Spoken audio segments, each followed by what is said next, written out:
En 2012, j'ai fait une expérience de télékinésie dans un cours de philosophie. Mon prof de philo m'avait dit qu'il était philosophe matérialiste et que de ce fait, il était très sceptique. Me disant que si on avait une expérience qui soit apparentée à de la magie et qui ne soit pas de l'illusionnisme, qu'on puisse lui montrer quelque chose. Et j'ai répondu présent, tout en sachant pertinemment que je m'adresse à un public sceptique. J'ai donc plus utilisé le terme de magnétisme que télékinésie. Non, mais il y a un trucage que vous aimez. Mais pourquoi ça Ça marche. C'est magnétiseur. Ça marche, mais ça veut pas, ça yoyote un peu quand même, il bégaye mon bordel. C'est pas s'il va à droite ou à gauche. Va à droite. Hop, hop, hop, hop, hop, droite. Tu souffles avec ton esprit. Ouais, il faut avoir premièrement les mouvements, après la direction. Hein.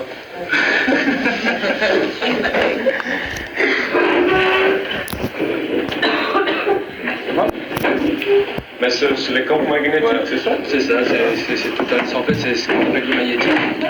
Alors, est-ce qu'à partir du moment... En fait, voilà ma question, en fait, la dernière fois, je voulais savoir si, par exemple, quand on arrivait à mettre un terme sur la magie, en fait, à le désacraliser, est-ce que d'une certaine manière, on ne pourrait pas appeler ça de l'illusionnisme? Ben, si t'en fais un système, oui. En même temps, moi, ce que je trouve assez magique, c'est que là, tu me fais un truc. Alors, effectivement, ça peut faire de la magie. Après, tu me dis, c'est du magnétisme. Moi, le truc, c'est que le magnétisme, pour moi, reste de la magie parce que je sais pas ce que c'est. Comme le boson de Higgs, hein, on a beau me dire qu'il est là. Moi, le boson, il reste encore de la pure magie. Je n'arrive pas à comprendre ce que c'est. Tant que ça reste voilé et couvert, pour moi, c'est de la reste de la magie. Mais à partir du moment où je comprendrais le boson de Higgs, ça perdrait sa magie, forcément ou...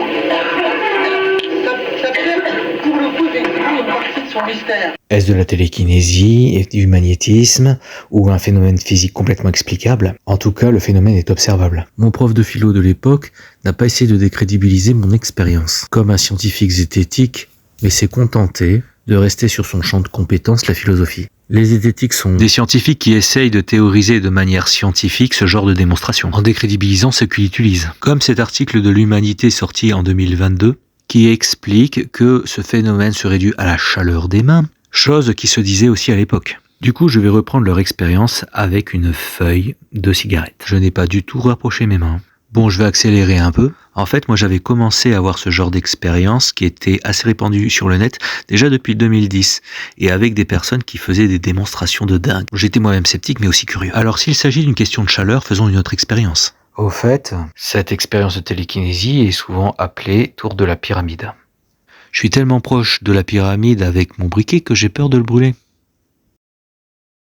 Franchement, je suis pas convaincu par leur explication.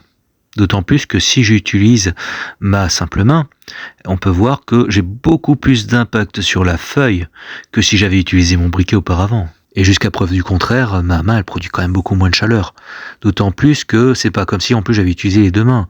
Et en plus j'ai les mains froides, et je suis même capable de le faire avec deux doigts, et même de m'éloigner de ça. À la force d'entraînement, je me suis même aperçu que j'avais même, sur certains moments, plus besoin de mettre les mains. Il suffisait juste que je fixe en fait cet objet pour pouvoir le faire tourner. Et je me rendais compte que si je le fixais plus, eh ben ça ne tournait plus. Alors t'en as qui font même des démonstrations sous cloche. Moi j'ai essayé avec un saladier, mais je dois vous avouer que j'y suis pas arrivé. Donc je suis complètement en mesure de dire que je peux être sceptique, mais pas fermé finalement à ce qu'eux ils y arrivent. Il y en a même qui m'ont dit qu'ils arrivaient même à faire léviter. Bon alors personnellement, je l'ai pas vu faire, donc je peux aussi me montrer sceptique par rapport aux choses que je n'ai pas vues ou expérimentées. D'autant plus qu'effectivement, tout le monde peut penser que c'est de l'illusionnisme. C'est avec les vidéos que beaucoup font et les canulars, on n'est jamais à l'abri de rien. Autre chose qui aurait pu être expérimentée. Pourquoi la plupart des personnes en fait qui utilisent ça utilisent de l'aluminium plutôt que du papier? Tout simplement parce que c'est plus efficace. Alors bon, peut-être qu'on peut trouver une explication scientifique, j'en sais rien, mais c'est observable en tout cas. Alors je respecte les scientifiques qui se la pètent avec un doctorat et peut-être qu'il y a vraiment une explication vraiment scientifique auquel je n'ai pas pensé. Mais là franchement c'est aussi bête que la démonstration de Descartes qui en caressant un chien te dit que c'est un automate parce qu'il remue la queue. Mis à part ce tour de la pyramide qui franchement pour moi n'est pas concluant quant au scepticisme qu'il peut y avoir autour, je trouve, le reste de l'article est plutôt intéressant. Après, j'ai envie de te dire, bien sûr, que tu peux faire beaucoup de choses aussi avec l'illusionnisme.